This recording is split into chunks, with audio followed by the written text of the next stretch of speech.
ప్రభునామానికి మహిమ కలుగునుగా. మీ అందరికీ నా హృదయపూర్వక వందనాలండి. బాగున్నారు కదా మీ అందరూ? చూడండి, ఎప్పుడు నువ్వు దేవుని సేవలో అభివృద్ధి పొందాలంటే, దేవుని పని చెప్పింది చెప్పినట్టు చేయాలంటే నీకేముండాలంటే పరిశుద్ధ ఆత్మ అభిషేకం. ఈ పరిశుద్ధ ఆత్మ అభిషేకం నీకు లేకపోతే నువ్వు అన్ని విషయాల్లో సాతానుకే ఓటేస్తావు, సాతాను పక్షంగానే ఉంటావు. పరిశుద్ధ ఆత్మ పొందితే దేవుని పక్షముగా నిలవబడి అందరికీ వాక్యాన్ని, దేవుని నామాన్ని ప్రకటిస్తాం.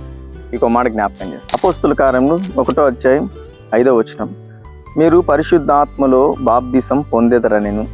దేవునికి స్తోత్రం కలుగుగాక. చూడండి, శిష్యులతో ఈ మాట అంటున్నాడు ప్రభు, మీరందరూ పరిశుద్ధాత్మలో బాప్తిసం పొందుతారు, పరిశుద్ధ ఆత్మ మీ మీదికి వస్తుందని చెప్తే మేడగదిలో వీళ్ళంతా వెళ్ళి మరి ప్రార్థన చేసినప్పుడు పరిశుద్ధాత్మ కుమ్మరించబడి. ఈరోజు సేవలోకి వెళ్తున్న నీవు దైవ సేవకుడి ద్వారా నువ్వు అభిషేకం పొందుండొచ్చు, కానీ అభిషేకం పొందాను కదా అని నీ ఇష్టానుసారంగా తిరగడానికి కాదు, ఎక్కడెక్కడో ఉండడానికి కాదు. ఆ అభిషేకం కాపాడుకునే బాధ్యత కూడా నీదే.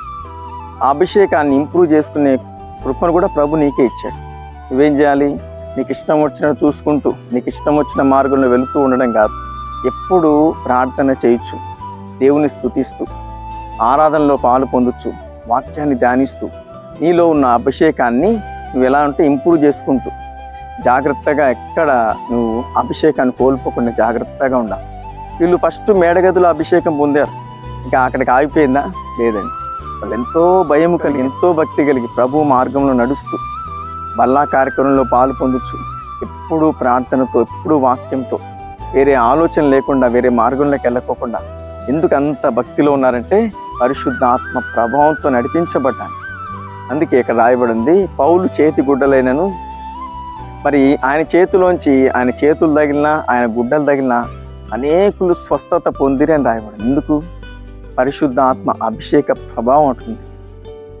వాళ్ళంతా ఇంప్రూవ్ చేసుకున్నారు, అంత జాగ్రత్తగా కాపాడుకున్నారు. కాబట్టి పౌలును తగిలిన వాళ్ళందరూ, పౌలు చేతి గుడ్డలైనను తగిలిన వాళ్ళందరూ ఎటువంటి రోగమైనా వెళ్ళిపోతాం, ఎటువంటి దయ్యాలైనా పారిపోతుంది. వాళ్ళలో ఉన్న చీకటంతా పారిపోయి వెలుగు కలుగుతూ ఉంది. ఏంటి అంత పవర్? ఏంటి అంత అభిషేకం? ఏంటి?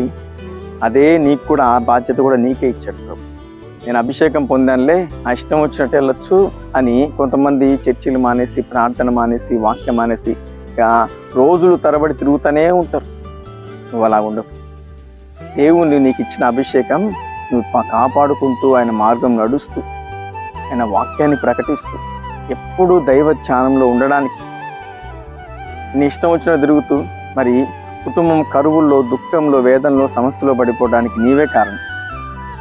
ప్రభు ఈరోజు నీతో మాట్లాడుతున్నాడు. నీలో ఉన్న అభిషేకాన్ని ఎక్కడా కోల్పోకు, జారిపోనివ్వకు.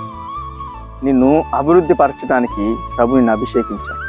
అన్ని విషయాలు నువ్వు అభివృద్ధి పొందాలంటే పౌలు, యేసుక్రీస్తు ప్రభు శిష్యులు చేసినట్టు నువ్వు కూడా జాగ్రత్తగా ఉన్నప్పుడు నీ ఇల్లు దీవించబడుతుంది, నీ కుటుంబం అభివృద్ధి పొందుతుంది.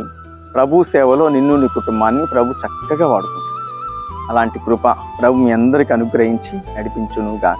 ఆమె. అందరి కోసం చిన్న ప్రార్థన చేస్తా. మహాపరిశుద్ధుడా, సర్వోన్నతుడా, నీకు స్తోత్రములు. మాటలు వింటున్న ప్రతి బిడ్డలు నీ అభిషేకం పొందినవారు జాగ్రత్తగా ఉండాలి. నీ ఆలోచనతో, నీ మాటతో నడిపించబడాలి. నీ వైపే చూడాలి, నీ దైవ ధ్యానంలో ఉండాలి. అలాంటప్పుడు పౌలును వాడుకున్నావు, శిష్యులందరినీ వాడుకున్నావు. అలాగే ప్రతి బిడ్డలను వాడుకోమని యేసు నామములో ప్రార్థిస్తున్నాం పరమ తండ్రి. ఆమేన్. వీడియో చూసిన ప్రతి ఒక్కరిని ప్రభు దీవించి ఆశీర్వదించి అన్ని విషయాల్లో అభిషేకం అనుగ్రహించి నడిపించును గాక. ఆమేన్.